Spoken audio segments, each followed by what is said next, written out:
Değerli izleyiciler, yeni bir Medya Gündemi programıyla tekrar karşınızdayız. Bugün programımızın özel bir konuğu var. Dünyaca tanınmış, bilinen filozof, dil bilimci Noam Chomsky konuğumuz olacak. Kendisine yönelteceğimiz sorularımız olacak. Gündemde öne çıkan başlıklara ilişkin olarak. Hello, dear Mr. Chomsky. Thank you for accepting joining us to our program. I would like to sum a few questions.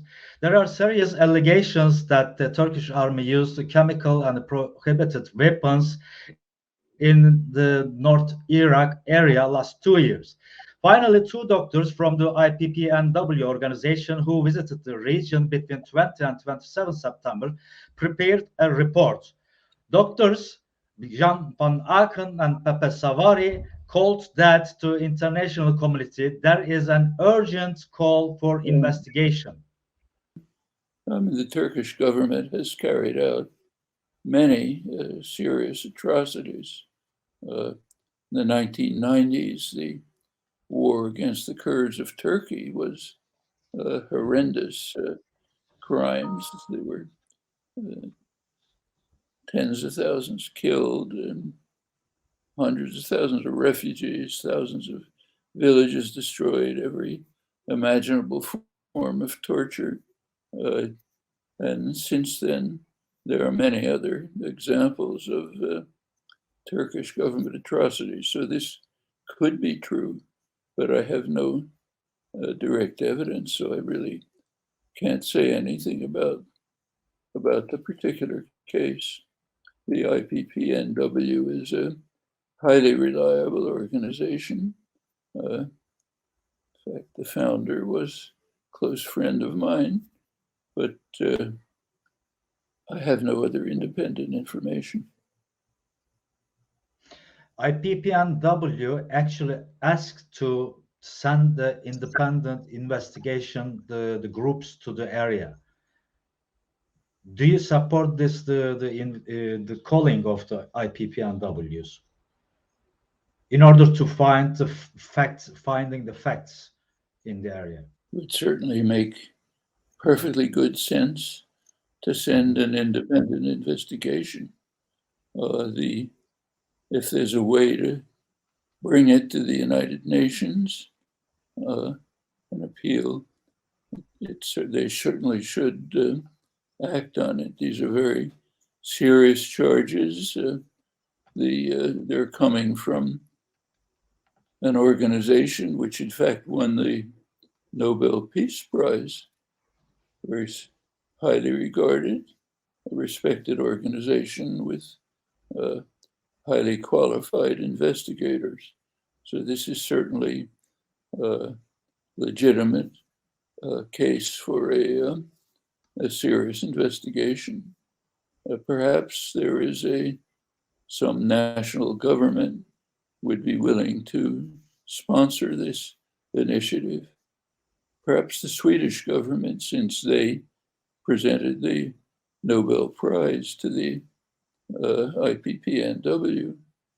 Dr. Jan van Aken called both the Kurdistan regional government and the Iraqi government, and in his press statement on the 27th of September, and stated that as the government of people who witnessed to Halepce massacre shouldn't prevent an independent investigation from being carried out.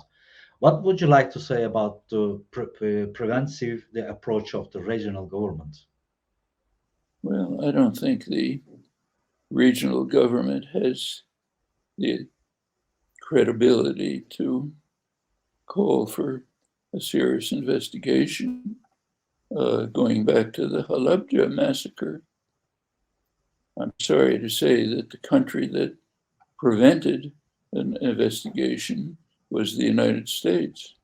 In fact, the Reagan administration refused to blame Saddam Hussein for who was then supporting, refused to blame him for the massacre, tried to shift the blame to Iran. Reagan himself blocked a congressional effort to protest it. I don't know what the United States would say today, but I think the regional government is not in a position to do very much. has to be one of the major states, which could perhaps approach the United Nations, who ought to be the source of an investigation, either the UN itself or one of its subsidiaries. After the publication of the reports on 12th October, and also the image of two PKK fighters who were reported to have lost their lives due to chemical poisoning, chemical agents, were published. After that, Professor Dr. Şebnem Korur Fincancı, one of the world's leading forensic experts and the head of the Turkish Medical Association, talked to the television, and she told what she have seen, actually what she has seen on the picture, and she said the same things. Actually, it has to be independently investigation necessary. After that, the Turkish state hastily arrested the Professor Dr. Şebnem Korur Fincancı. What would you like to say about this situation? Because the world most known forensic expert just talk about the situation and invite to do the independent investigation in region. Well, we don't really need more evidence that the Turkish government is a highly repressive, authoritarian government. Naturally, any decent person should strongly protest this, but an effective protest is going to have to come from some international organization or state with enough credibility to reach the general public. I can protest, but that doesn't mean anything. So I think the most likely possibility is to have some state, maybe Sweden, approach the United Nations and call for an investigation of these extremely serious charges. The Turkish state didn't accept any allegations about the chemical gas uses in the region. So in this case, shouldn't they say, come on and let's do investigation? Yes, of course they should, but they're not going to do it. They should Why? also accept the investigation of the hideous crimes that they committed in the 1990s, more recent crimes in Afrin and their invasion of Kurdish areas in Syria. Lots of things they should do, but you can't expect criminal states to carry out investigations of their own crimes. The United States does not investigate its own crimes. They call for investigation of others' crimes. And the Turkish state is not going to be any more responsible than the United States or France or Britain.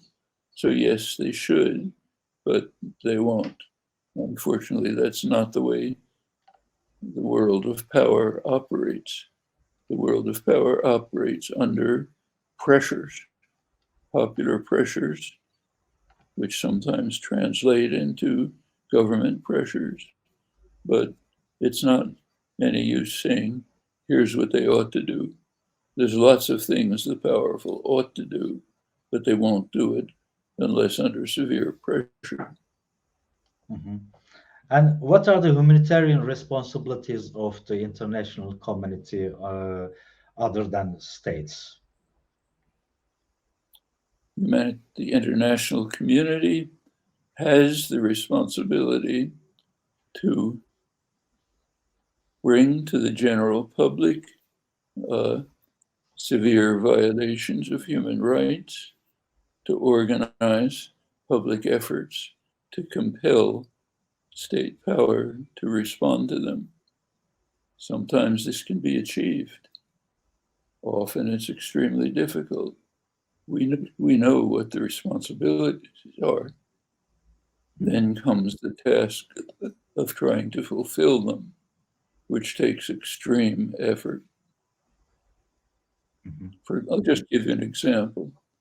Take the Turkish atrocities against Turkish Kurds in the 1990s, some of the most serious.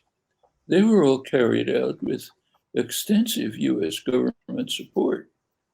In fact, the Clinton administration gave more aid to Turkey at the peak moment of the crimes, 1998, more than the entire period prior to the initiation of the Turkish counterinsurgency operations. A number of us tried very hard simply to bring this fact to the public. Press wouldn't report it. New York Times had a bureau in Ankara. They wouldn't report it. You could give talks, and you could try to reach journalists. It's extremely hard to break through. It takes real organized effort. So we know the responsibilities. Task of carrying them out is of major difficulty. And some journalists who published about these allegations also arrested after the publishing their news. And then 9 of our colleagues now in the jail. And what would you like to say about your solidarity with the journalist comrades? That we support them. We wish them courage in facing the harsh circumstances to which they're being subjected. And we will do everything we can to bring their brutal treatment to public attention, to organize efforts to end these atrocities. So be strong. Know that there are many people who greatly respect what you're doing and are dedicated to trying to give you whatever help they can. Thanks.